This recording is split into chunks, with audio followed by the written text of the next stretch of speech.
Salam dəyərli izləyicilər, əziz tələbələr və magistrlər.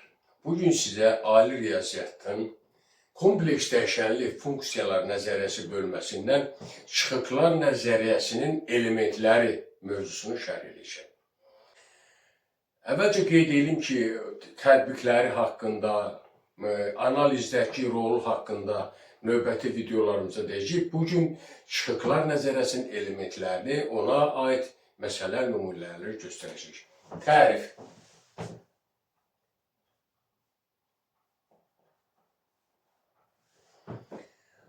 Tutaq ki, Z bərabərdir Z0 nöqtəsi fz funksiyasının izolə edilmiş məxsusi nöqtəsidir. Z0 nöqtəsini öz daxilinə alan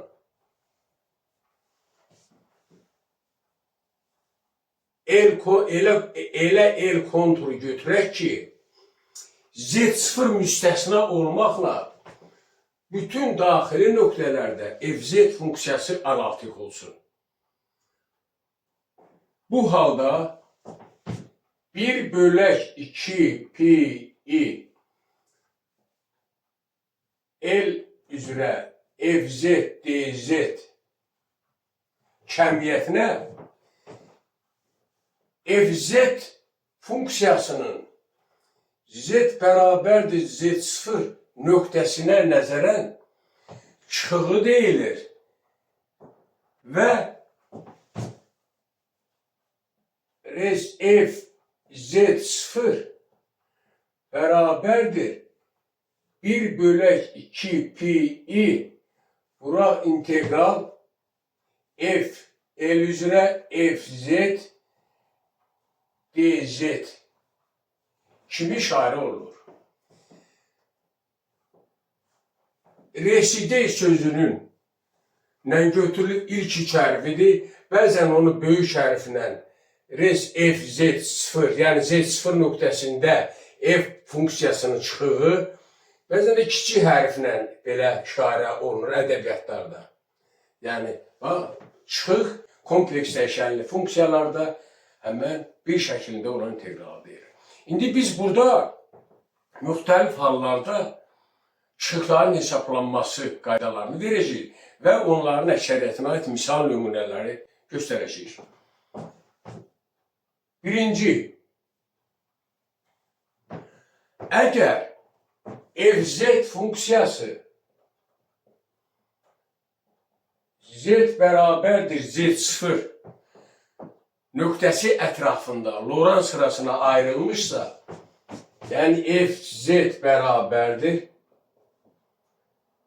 s-1 z çıxaq z0 üstəgəl s-2 z çıxaq z0 kvadratı üstəgəl və s. s-n z çıxaq z0 üstü n üstəgəl və s. s0 üstəgəl s1 vuraq z çıxaq z0 s2 z çıxaq z0 kvadratı üstəgəl və s. sn z çıxaq z0 üstü n üstəgəl və s. Yəni Loran sırasına ayrılmışsa, bu halda fz funksiyasının z bərabər z0 nöqtəsinə nəzərən çıxığı fz0 çıxıq bərabərdir s-1. Yəni Loran sırasındakı s-1 əmsalına bərabərdir. Bax, bu düstura bu şəkildə işarə olunur. Başqa hallar deyəcəyik. Müxtəlif variantlarda izolə edilmiş nöqtələrin hər birində onları biz şərh eləyəcəyik. İndi tutaq ki, əgər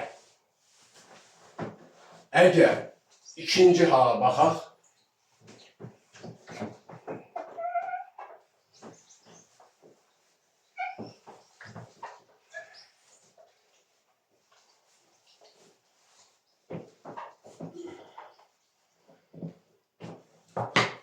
Əgər ikinci hal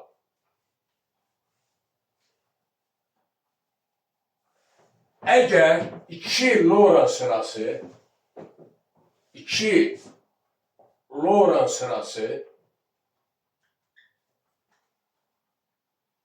sonsuz uzaklaşmış sonsuzluq nöqtəsi ətrafında sonsuzluq nöqtəsi hər hansı ətrafında yığılırsa, onda çıxır F sonsuzluq bu bərabərdir mənfi S mənfi 1 ədəd ilə bərabərdir. Deməli, Lorentz sırası ətrafında Lorentz sırası sonsuzluq nöqtəsi ətrafında yığılırsa, onda çıxıq bu şəkildə hesablanır. Üçüncü halı deyək. Əgər Z0 nöqtəsi FZ funksiyasının düzgün nöqtəsi, yəni Z0-da analitik və ya aradan qaldırıla bilən izolə edilmiş nöqtədirsə, yəni limit Z yaxınlaşanda Z0-a FZ limiti varsa, bu halda FZ funksiyasının Z0 nöqtəsindəki çıxığı sıfıra bərabərdir. Deməli, Z0 nöqtəsi FZ funksiyasının düzgün nöqtədirsə, Z0-da FZ analitikdirsə və ya Z0 nöqtəsi aradan qaldırıla bilən məxsusi nöqtədirsə, bu limiti varsa, onda FZ0 çıxığı, yəni FZ funksiyasının Z0 nöqtəsindəki çıxığı sıfıra bərabərdir. Hər birinin özünə məxsus düsturları var. Və biz deyək, dördüncü halı.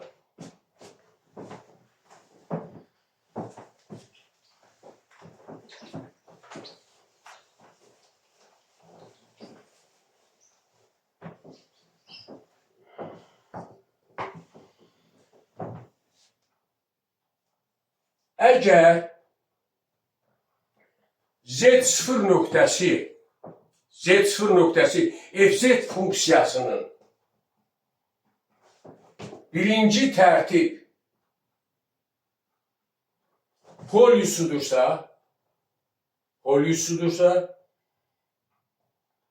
və buna sadə polis da deyirlər, polisudursa, bu halda onda FZ funksiyasının Z0 nöqtəsindəki çıxığı, FZ funksiyası Z0 nöqtəsindəki çıxığı bərabərdir limit Z yaxınlaşanda Z0-a FZ vurulsun Z çıxaq Z0 düsturu ilə hesablanır. Bu düsturları şəkildə hər bir düsturlarında məsələ həllində özünə məxsus tədbirləri olacaq. Və nəhayət beşinci.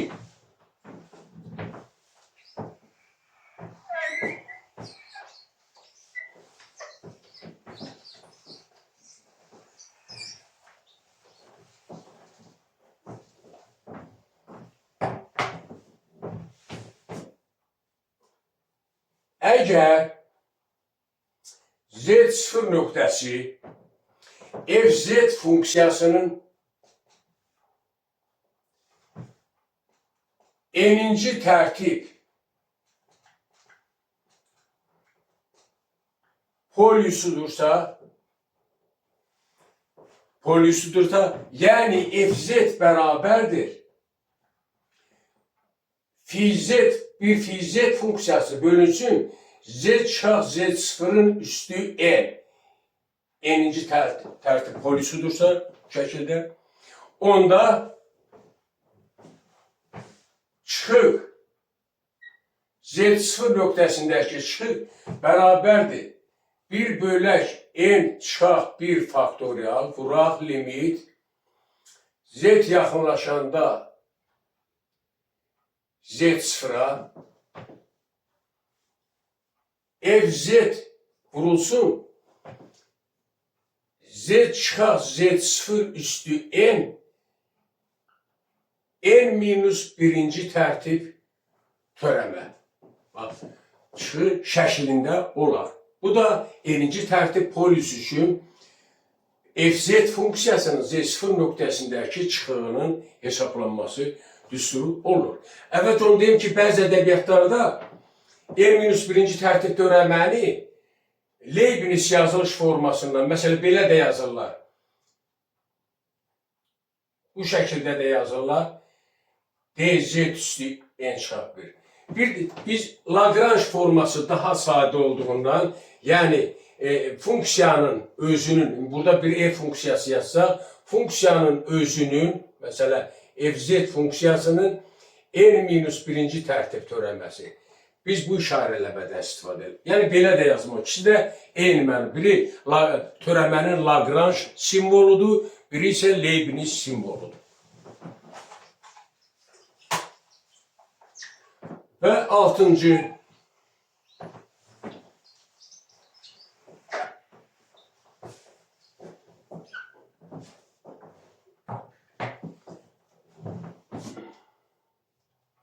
Əgər z bərabərdir z0 nöqtəsi fz funksiyasının təbii məxsusi nöqtəsidirsə, yəni limit z yaxınlaşanda z0-a fz limiti yoxdursa, təbii məxsusi nöqtəsidirsə, yoxdursa, onun çıxığı Lorentz sırasındakı S-1 əmsalına bərabərdir. Yəni, çıxıq f z0 nöqtəsində bərabərdir Lorentz sırasındakı S-1 əmsalına bərabərdir. Deməli, biz aradan qaldırıla bilən məxsusi nöqtələr üçün dedik əvvəlkilərdə, sonra polislar üçün dedik və təbii məxsusi nöqtələr üçün dedik. Siz də bilirsiniz ki, keçən mühazirəmizdə demişik, izole edilmiş məxsusi nöqtələrin növləri aradan qaldırıla bilən məxsusi nöqtələrdir, polislardır və təbii məxsusi nöqtələr. Bunların üçünü də mən sizə şərh elədim. İndi 7-ci halı deyəcəm.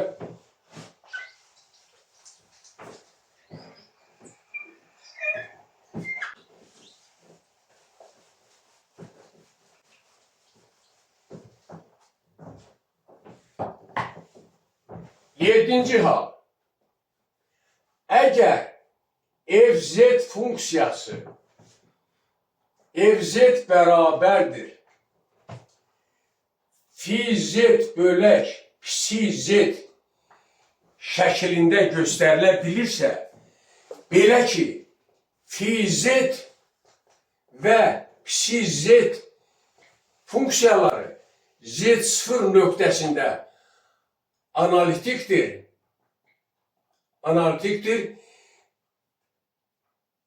Psi z0 bərabərdir sıfıra, psi iştirik z0 fərqlidir sıfır. Bu halda çıxıb fz funksiyasının z0 nöqtəsindəki çıxığı bərabərdir fi z0 bölünsün psi iştirik z0 düsturu ilə hesablanır. İndi isə mən 8-ci halı deyəcəm. Ola bilər ki, 8-ci halda məxsusi nöqtələrin sayı müəyyən sonlu sayda olsun.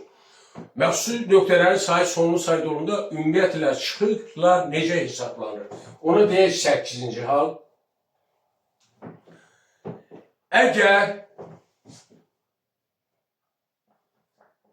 fz funksiyası x1, x2 və s. xn nöqtələrində izole edilmiş nöqtələrindən başqa bütün S kompleks müstəvisində analitikdirsə, bu zaman f sonsuzluq kimi işarə olunur və o bərabər olur mənfi cəb k birdən n-ə qədər çıxıq f z k düsturu ilə təyin olunur. Beləliklə, biz müxtəlif hallar üçün çıxığın tapılması qaydalarını şərh elədik. Gələn dərsimizdə mən çıxığın tədbiqləri haqqında danışacağım. İndi isə bax bu hallara, bəzilərinə aid misal nümunələri göstərək. Misal 1.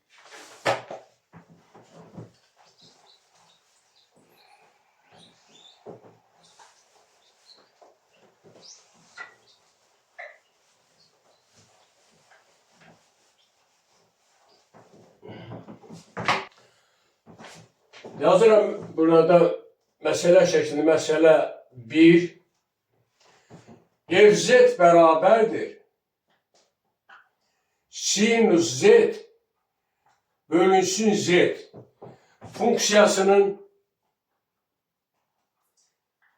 funksiyasının məxsusi nöqtələrini tapın.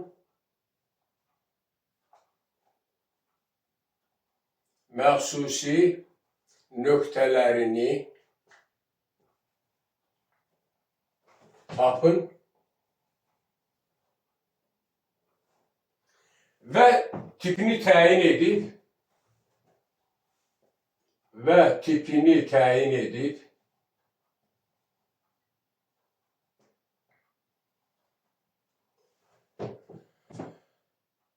çıxıqları tapın.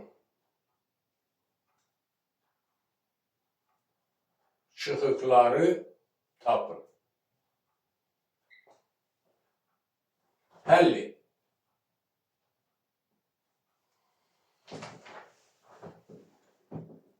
Funksiyamızı götürürük. Deməli, bizdə funksiya verilib.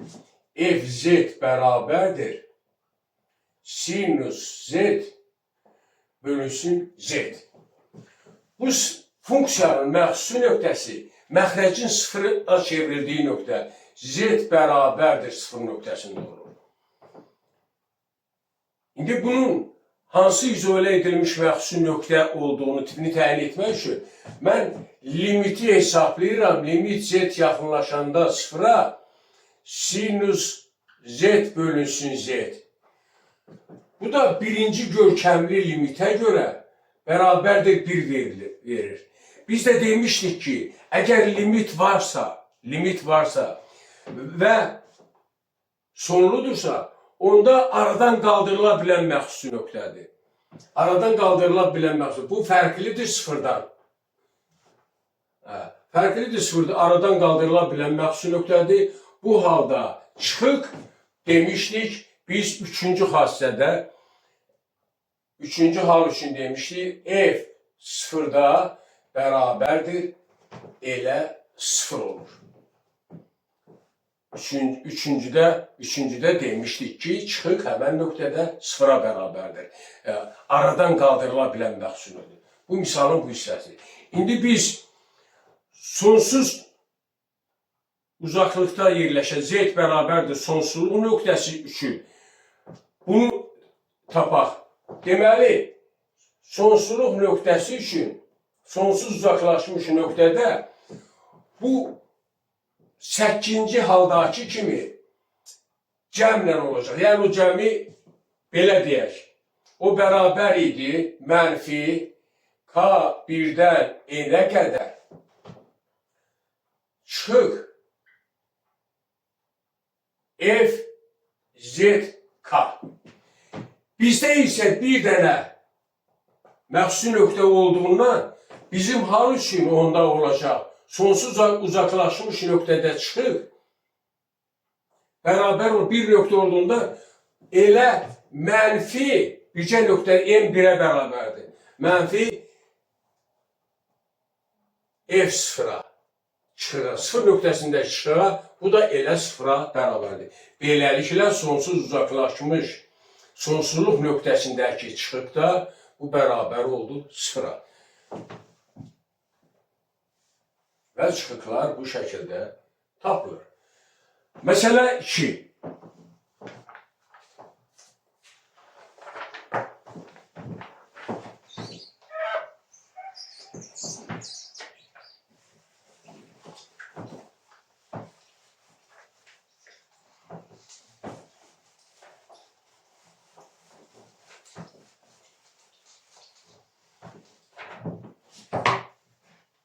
Məsələ 2-də deyilir,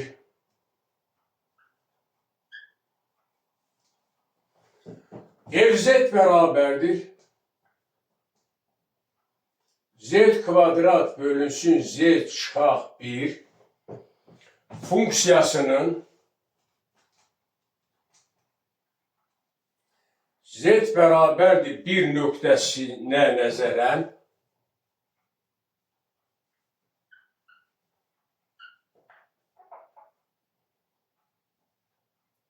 nəzərən çıxığını tapın.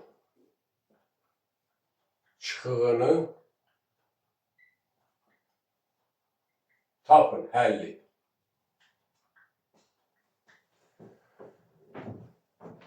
Deməli, z bərabərdir 1 nöqtəsində çıxığını tapın. Həqiqətən məxrəcin 0-ı, yəni məxsusi nöqtə z çıxaq 1 bərabərdir 0, z bərabər elə həmin nöqtədir. Deməli, z bərabərdir 1 nöqtəsi bu funksiyanın məxsusi nöqtəsidir. Biz də bilirik ki, bu poliusun bir tərtibli poliusdur. Yəni, bir tərtibli poliusda çıxıq bərabərdir limit z yaxınlaşanda z sıfıra fz vurulsun z çıxaq z sıfır kimi təyin olunurdu. Və onda biz bunu dördüncü hala aid oldu bu misalımız. Onda bizdə olacaq çıxıq funksiyanın bir nöqtədəki çıxığı bərabərdir. Limit z yaxınlaşanda vahidə birdir. Bizdə məxsus nöqtəmiz funksiyamızın yerinə yazırıq z kvadrat bölünsün z çıxaq 1 vurulsun z çıxaq 1 düsturu nəzərə aldım. Və burada z çıxaq 1 ilə z çıxaq 1 ixtisar oldu. Limit z yaxınlaşanda vahidə z kvadrat bərabərdir 1-in kvadratı yerinə yazırıq. Bu da bərabərdir 1. Beləliklə, bu halda verilən funksiyanın bir nöqtəsindəki çıxığı bərabər oldu elə vahidə. Bu şəkildə təyin olunur. Növbəti məsələ, məsələ 3.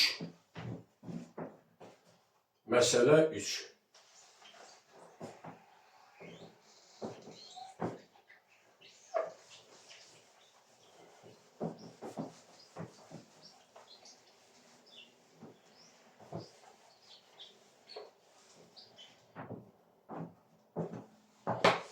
Məsələ 3. Fz bərabərdir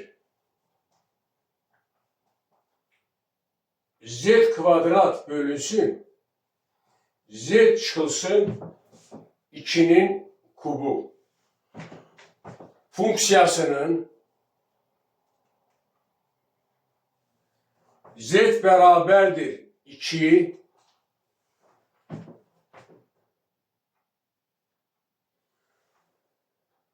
üçün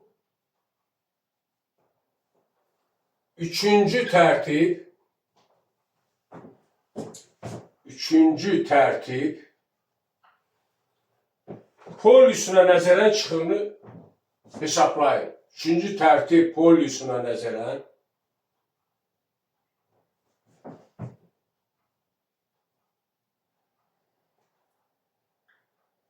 çıxığını Hesaplayın.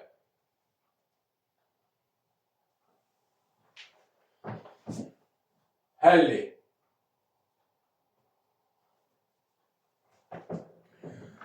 Bayaq dedik ki, en tərtibli polüs üçün çıxıq.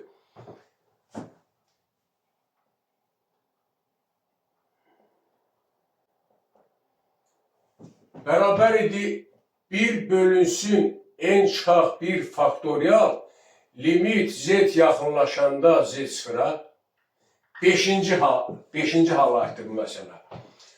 Və burada fz vurulsun z çıxaq z sıfırın üstü n çıxaq birinci tərtib törəmə. Bunun n-ci çıxaq birinci tərtib törəməsinin limiti bu şey.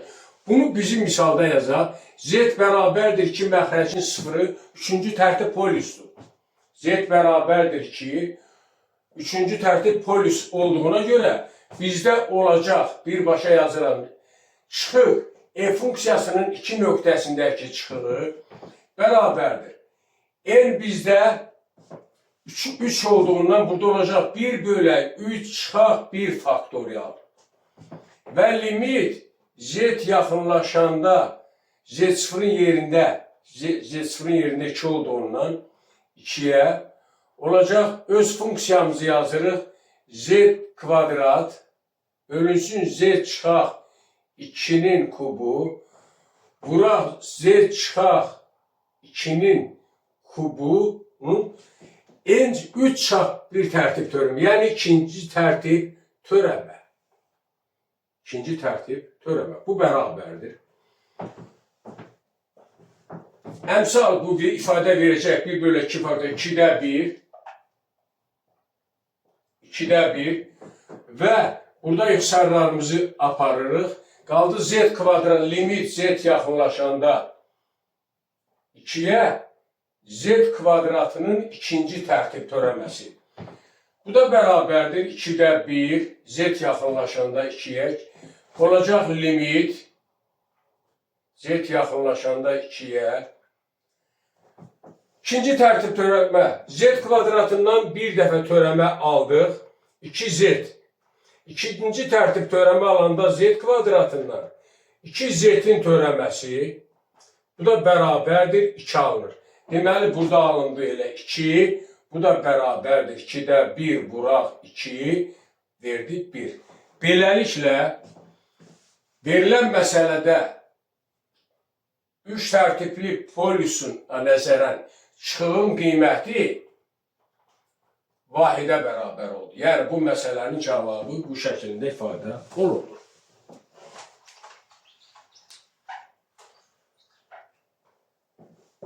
Bir məsələ də yazaq.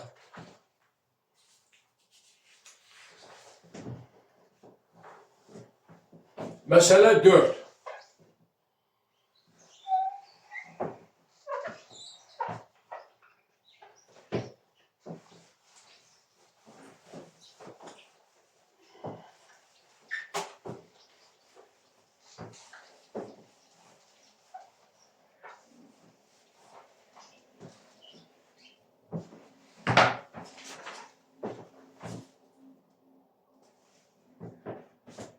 Fz bərabərdir.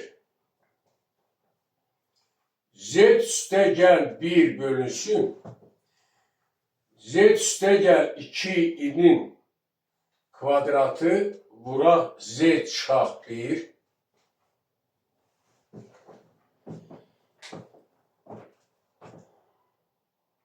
Funksiyasının z bərabərdir 1 nöqtəsindəki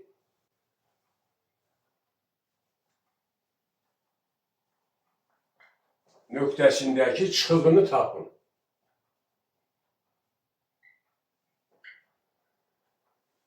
Çıxığını tapın. Həlli. Bu bizə 7-ci halayət məsələdir. Biz tapmalıyıq. Çıxıq f funksiyasının bir nöqtəsindəki çıxığını tapmalıyıq. Bunu tapmalıyıq. Əvvəlcə onu deyim ki, bunu yazılan verilən funksiyanı iki funksiyanın nisbəti şəklində yazıb 7-ci halı tətbiq edəcəyik. 7-ci halda necə idi? Deməli, fz funksiyası fi z bölək psi z şəklində olurdu. Və fi z0 nöqtəsində, psi z0 nöqtəsində bu funksiyalar analitik idi. Eyni zamanda fi z0 sıfıra bərabər idi. Amma psi iştirik z0 isə sıfırdan fərqli idi. Belə olanda çıxıq olurdu. Nəzərəni bir daha təkrar edirəm, tam aydın olsun. Çıxıq olurdu. Z0 nöqtəsində bərabərdir. Fi z0 bölünsün psi iştirik z0. Və bu düsturdan mən funksiyamı necə yazıram? Fz bərabərdir. Bu funksiyanı yazıram. Z çıxaq bir məxrəclə yazıram. Belə bir şəkildə yazaq. Z çıxaq 1-də Z üstəgəl 1 bölünsün Z üstəgəl 2-nin kvadratı. Gördüyümüz kimi yenə də bu funksiyanı mərtəbəli kəsirdən qutarsa yenə özünü verir və bu şəkildə yazdıq funksiyanı. Və biz də bir nöqtəsində tapmalıyıq. Məxrəcin sıfırı da 1-dir. Onda məxrəcin törəməsini, baxın, fikir verin, psi z bizdə olacaq, psi z bərabərdir, z çıxaq 1. Bu da psi 1-də sıfırdır, şərt ödənir. Buradakı şərt ödənir. Və törəməsi bərabər olur 1-ə. O da fərqlidir sıfırdan. Deməli, onda bu qaydanı bura tətbiq edə bilərik. Onda olacaq, çıxıq f1 nöqtəsindəki çıxıq bərabərdir. Fi funksiyasının bir nöqtəsindəki qiyməti düsturu yazıram. Bir nöqtəsindəki qiyməti burada olacaq 1 üstəgəl 1. Burada olacaq 1 üstəgəl 2-nin kvadratı. Məxrəcdə də törəmənin qiyməti 1 oldu, 1 şəklində. Və mən aldım, bu bərabərdir. Kənarı artıq bunları silə bilərik.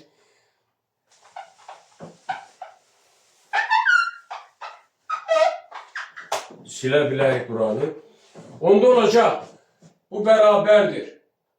2 bölünsün. 1 çıxaq 2-nin kvadratı da kəndəş cəminin kvadratı kimi açıram. 1 üstəgəl 4i üstəgəl 4i-nin kvadratı. Bərabərdir. Olacaq 2, 4, mənfi 4i, 4i çıxaq mənfi 4 verdiyi kvadratı mənfi 1-dir bildiyiniz kimi. Və bunu nəzərə aldım, mənfi 3 oldu, çıxaq 3. Çox vaxtda belə olanda məxrəci i-dən azad edir. Yəni, qoşmasına vururuq. Yəni, bunu yaza bilərik. 2 vuraq, 4i çıxaq 3. Burada da 4 üstəgəl 3 qoşmasına vururam. 4i çıxaq 3-ü vururuq 4i üstəgəl 3-ə. Bərabər oldu surətdə 8i çıxaq üstəgəl 6. Məxrəcdə 16i kvadrat çıxaq 9.